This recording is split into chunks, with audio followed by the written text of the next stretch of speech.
रामताल गांव में रहने वाला रामू एक ईमानदार, मेहनती और दयालु लकड़हारा था। वह प्रतिदिन जंगल जाकर सूखी लकड़ियां काटता और उन्हें गांव में बेचकर अपनी आजीविका चलाता था। उसकी सरलता और मासूमियत के कारण लोग उसका मजाक उड़ाते थे और बहुत ही कम दाम में उससे लकड़ियां खरीदते थे। रामू की पत्नी लक्ष्मी उसे उसकी मासूमियत के लिए ताना मारती थी। लो जी, कितने दिन इस तरह से गरीबी में सड़ते रहेंगे? कुछ बड़ा काम क्यों नहीं कर लेते? जाओ, शहर में जाकर ज्यादा पैसे कमा कर ले आओ। अरे लक्ष्मी, थोड़ा सब्र रखो। हमारा दिन बदलेंगे, अच्छे दिन जरूर आएंगे। एक दिन जब रामू जंगल में लकड़ियां काटने जा रहा था, रास्ते में उसने देखा कि एक हिरण जमीन पर घायल पड़ा तड़प रहा था। उसकी टांग से खून बह रहा था। रामू को उस पर दया आ गई। उसने हिरण को अपने हाथों में उठाया और बोला, अरे बेचारी जानवर, तुझे कितनी चोट लगी है? चिंता मत कर, मैं तेरा इलाज कर दूंगा। रामू ने जड़ी बूटियों से उसका इलाज किया और अपने पास रखा भोजन उसे खिला दिया। धीरे धीरे हिरण में शक्ति आई और वह उठकर जंगल में चला गया। यह सब एक दिव्य परी पेड़ पर बैठकर देख रही थी। रामू की नेकदिली देखकर उसे बहुत अच्छा लगा और उसने उसकी सहायता करने का निश्चय किया। परी पेड़ से नीचे आई और रामू से कहा, रामू, मैं एक देव परी हूँ। मैं इस जंगल का रानी हूँ। मुझे तुम्हारा नेक दिल और करुणा बहुत अच्छा लगा। तुम्हारा गरीबी मुझसे देखा नहीं जा रहा है। मैं तुम्हें एक छोटा सा उपहार दूंगी। परी ने एक सोने का सिक्का निकालकर रामू को दिया। रामू उसे देखकर बहुत खुश हुआ और अपनी जेब में रख लिया। परी को धन्यवाद कहकर घर वापस चलने लगा। घर जाते समय वह एक तालाब से पानी पीने गया। पानी पीते समय उसकी जेब से सिक्का फिसलकर तालाब में गिर गया, लेकिन रामू को इसका पता ही नहीं चला। घर पहुंचकर उसने पत्नी से कहा, अरे लक्ष्मी, भाग्य खुल गया मेरा।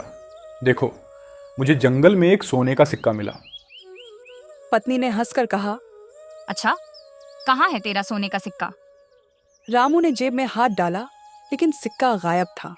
लक्ष्मी जोर से हंसने लगी। लगता है तेरा भाग्य भी तेरी तरह सीधा साधा है। अगले दिन रामू फिर से जंगल गया।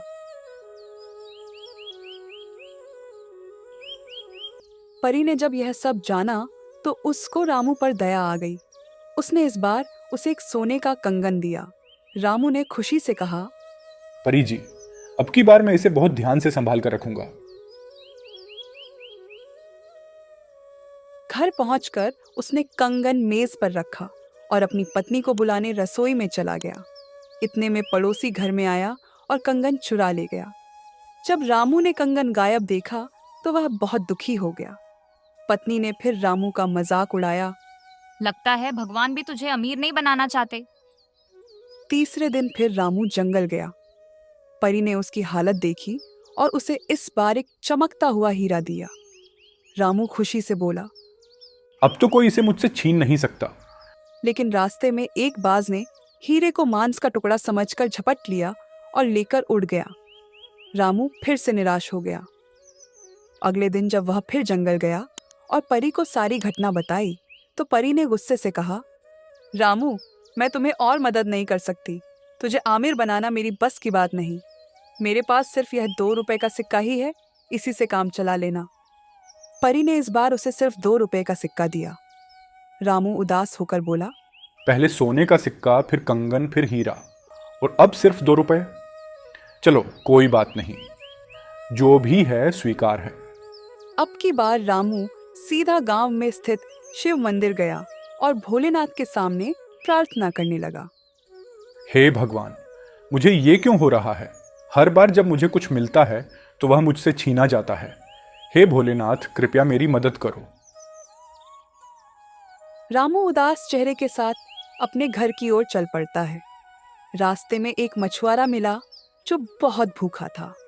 उसने कहा, भाई, एक मछली खरीद लो। सुबह से कुछ खाया नहीं है, पैसे मिलेंगे तो कुछ खा सकूंगा। रामू को उसकी हालत देखा नहीं गया। रामू ने सिक्का देते हुए कहा। ले भाई, ये 2 रुपये ले और मुझे एक मछली दे दे। मछुआरा खुश होकर बोला। भगवान तेरा भला करे भाई।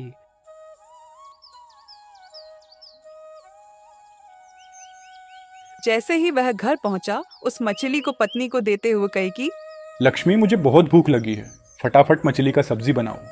लक्ष्मी जैसे ही उस मछली को काटा, उसमें से वही सोने का सिक्का निकला जिसको उस मछली ने निगल लिया।